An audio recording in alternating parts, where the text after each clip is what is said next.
I'm Jackie, and I've got twin sons who are 15 and a husband. One of the twins has severe learning difficulties. He's got a neurological disorder called STXBP1, which basically means he's a toddler in a teenager's body. He's very active, he can run like the wind, but he has no awareness of dangers. He is still in nappies, he hasn't got conversational speech, can't dress himself. I have to do everything to care for him.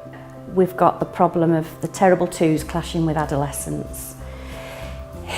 Physically, he's going through adolescence, so that brings all its own frustrations. But because he hasn't got the communication, he can't tell us what he wants. He gets frustrated and angry. If you don't do what he wants to do straight away, he gets quite aggressive. He's always been lively, but the anger has been difficult to deal with. When you're being thumped in the face every day, it's not pleasant.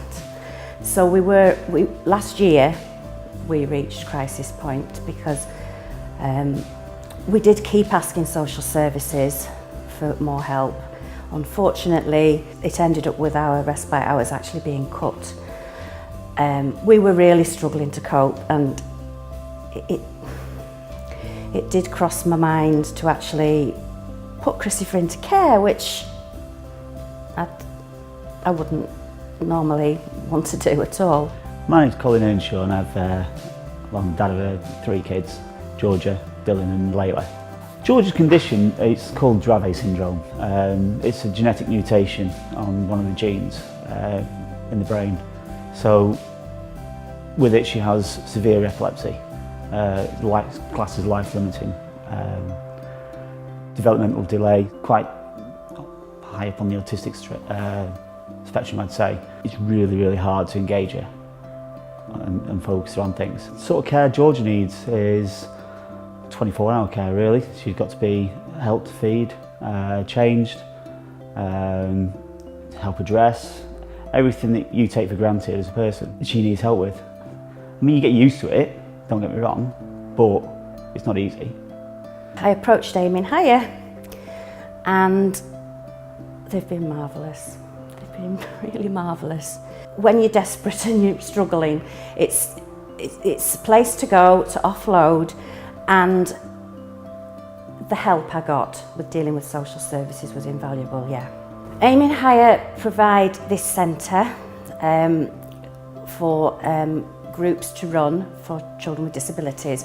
So Christopher does attend the centre 3 times a week to youth clubs, and he loves it. Now Christopher goes out with 2 carers at a time, so he's safer and they can cope with him easier.